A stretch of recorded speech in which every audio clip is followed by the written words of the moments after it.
Здравствуйте, уважаемые товарищи! Мы продолжаем цикл наших передач о героическом опыте кыргызского народа Манасе.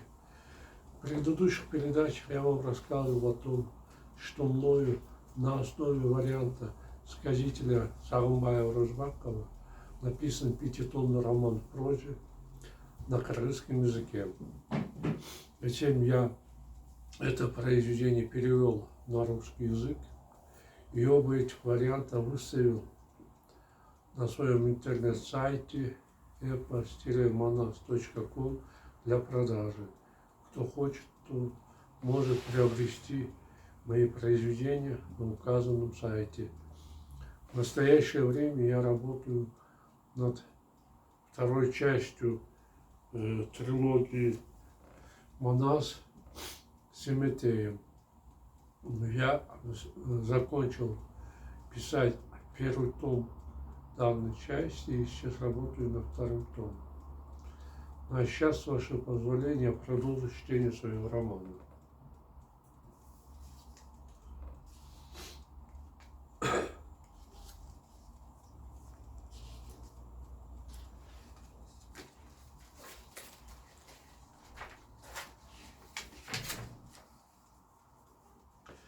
«Где находится дом Жакопа?» — грозно спросил подошедший к нему мужчина Тизелик.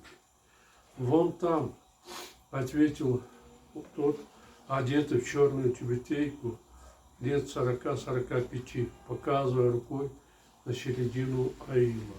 «Понятно», — сказал китаец. Я отправился в указанном направлении. В сопровождении громко лаявших собак китайцы остановились рядом с большой юртой Жакопа. Из-за непрерывного собачьего лая и ржания многочисленных лошадей мирно спавший с белоснежной постели старик резко проснулся. Что это за шум? Протирая глаза, подумал не до конца проснувшийся Жакоп. Кажется, Манас вернулся из охоты. Как бы отвечая на его вопросы, в юрту убежал рослый, смуглый слуга в белом колпаке. «Хозяин!» — взволнованно проговорил он. «К нам прибыли посланник Алокия». Услышав это, Жакоп вскочил с места, поспешно оделся и вышел на улицу. Увидев китайцев, старик здорово струхнул. По внешнему виду посланников он понял, что Алокия готов пойти в наступление на кыргызов. «Ребята, возьмите коней и гостей!» — крикнул Жакоп своим работникам. «Они большие люди!» Кыргызы уважительно поздоровались с посланником и низко поклонились им. Жак, изо всех сил изображая радушие, накормил гостей самыми вкусными блюдами. Когда Тизелик пересказал ему требования Алокия, Жак немедленно отправил Манасу 6 всадников, чтобы сообщить обо всем. До его прихода старик продолжил угощать посланников грозного Алокия. На следующее утро, во время завтрака, Тизелик хмуро спросил у Жакопа: «Когда придет твой сын?» «Сегодня вечером», — подобострастно ответил старик. «Это хорошо». Но слова Жакопа не сбылись. Манас не пришел домой. «Обманщик!» — разгневанно произнес вечером Тизелик. «Ты говорил, что Манас придет сегодня, хотя уже полночь, от него нет никаких вестей». Разозленный китаец дал приказ воинам: «Всем приготовиться к возвращению. Мы пойдем к Алокию и расскажем ему о том, что Манас пренебрегает им». Перепуганный насмерть Жакоп стал упрашивать его: «Богатырь, не спеши и не сердись. Мой сын ушел на охоту в горы. Ты сам знаешь, что в горах погода очень неустойчивая. Возможно, когда Манас возвращался домой, начался дождь, а может даже снег, и дороги стали непроходимыми, из-за чего мой сын опаздывает. Наберитесь до завтрашнего дня терпения, будьте моим дорогим гостем, уважаемый посол». «Ладно», — ответил немного подумав Тизелик, и отказался от своего намерения немедленно вернуться к Алокию. Обрадованный Жак на радостях приказал зарезать жирного барана, щедро наливая водки, снова начал угощать послов. Но и на следующий день Манас не вернулся домой. У Тизелика вечером снова испортилось настроение. «Где твой сын?» – зло спросил у старика Мехмед, пьяный китаец. «Он пришел?» «Нет», – растерянно ответил Жак и потупил взгляд. «Сволочь, подлец!» – от души выматерился Тизелик. «Ты почему издеваешься над послами великого Луке и обманываешь их?» «Я ни над кем не издеваюсь». «Нет, издеваешься. Ты уже 2 дня обманываешь нас, обещая, что придет Манас. А ну-ка, джигиты, вставайте, отправляемся домой». «Ой, погодите», – испуганно пролепетал Жакоб. «Не уходите, отсюда до гор, где охотится Манас, очень далеко. Может быть, он по дороге попал в какую-нибудь беду, поэтому опаздывает. Подождите его еще 1 день». «Нет, мы уедем сейчас», – прямо повторил Тизелик. «Уважаемый посол, на улице уже ночь, и идет проливной дождь. Если вы сейчас отправитесь в путь, то сами измучаетесь. Поэтому отдохните сегодня у меня. К этому времени и Манас приедет домой». «А если нет?» – сердито спросил посол. «Если завтра его не будет, я не буду вас больше задерживать». Немного прислушавшись к шуму дождя, который лил, как из ведра, Тизелик тяжело вздохнул. «Действительно, идет сильный ливень», – задумчиво проговорил он. «Если сейчас отправиться домой, то здорово намокнет. Поэтому придется согласиться на продолжение этого подлеца и остаться здесь». Жак ошибся в своем предположении, что по дороге домой Манас подвергся беде. В то время в горах стояла прекрасная погода. Причина того, что он уже 2 дня не приезжал к отцу, была совсем другом. Когда 6 гонцов Жака прискакали к богатырю, он вместе со своими джигитами находился в горах Алатора. Увлеченные охотой, они искали хребты повыше и отстреливали оленей.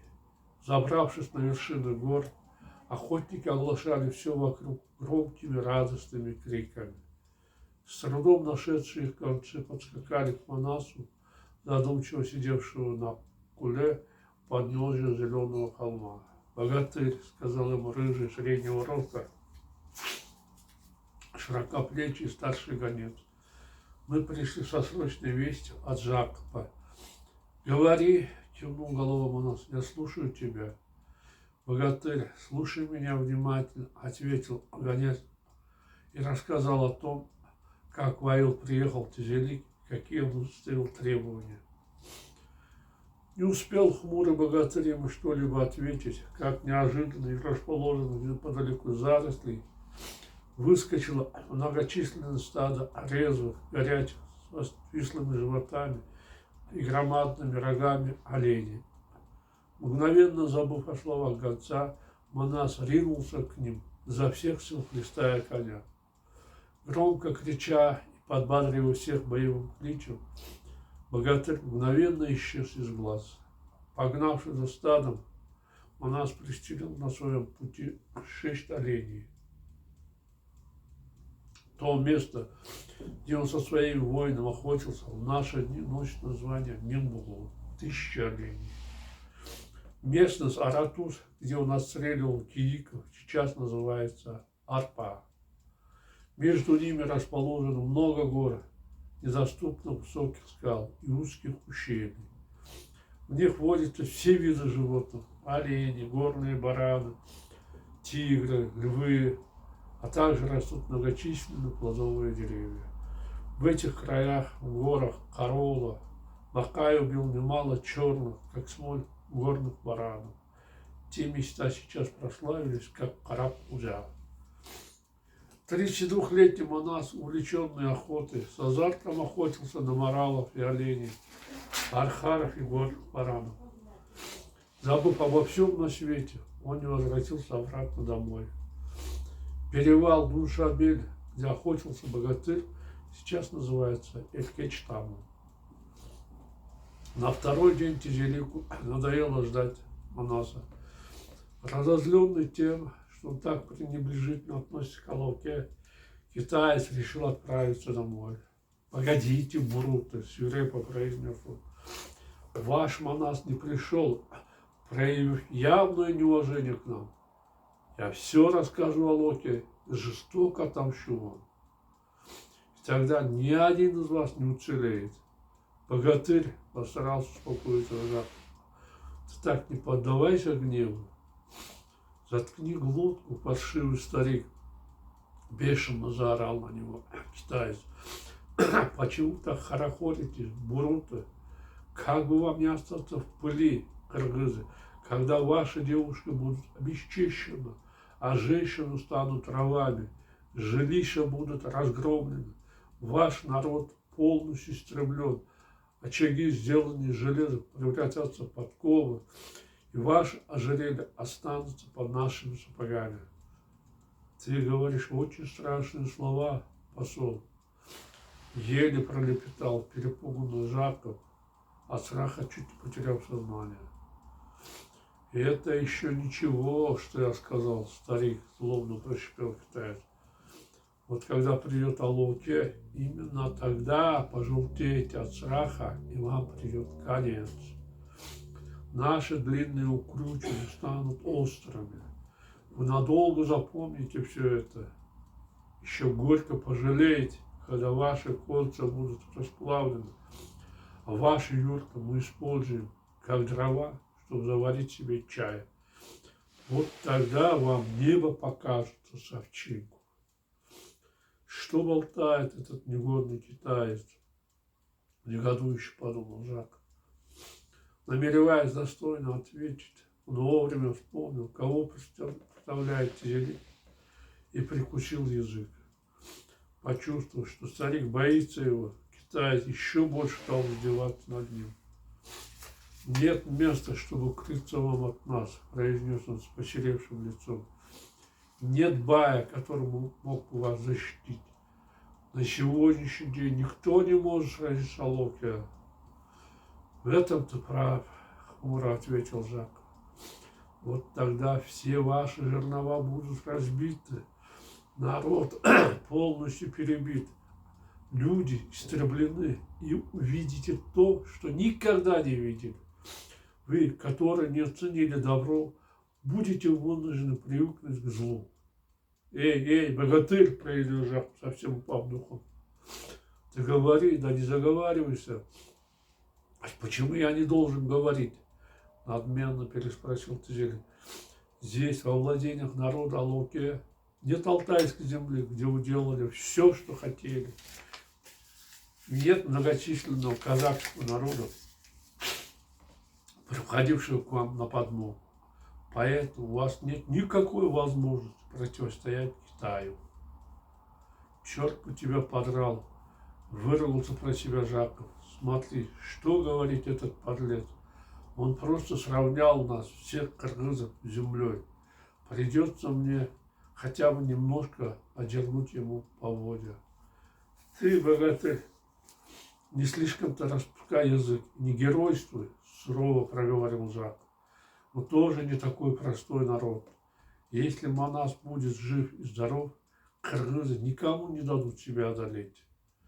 «Нет, дадите», — отрицательно покачивая головой, насмешливо ответил Тизелик. «У нашего хана Алоке очень много войск. И если он соберет со всей китайской земли бесчисленную рать, вот тогда я посмотрю на твое состояние». «Верно», — горестно вздохнул Жак. «Вы, китайцы, многочисленный, великий народ. Да, именно поэтому можешь потерять надежду сохранить свой скот. И проси Бога, чтобы он оставил тебя в живых». Ну вот, уважаемые товарищи, наше время подошло к концу. Я прощаюсь с вами. До свидания. До новых встреч.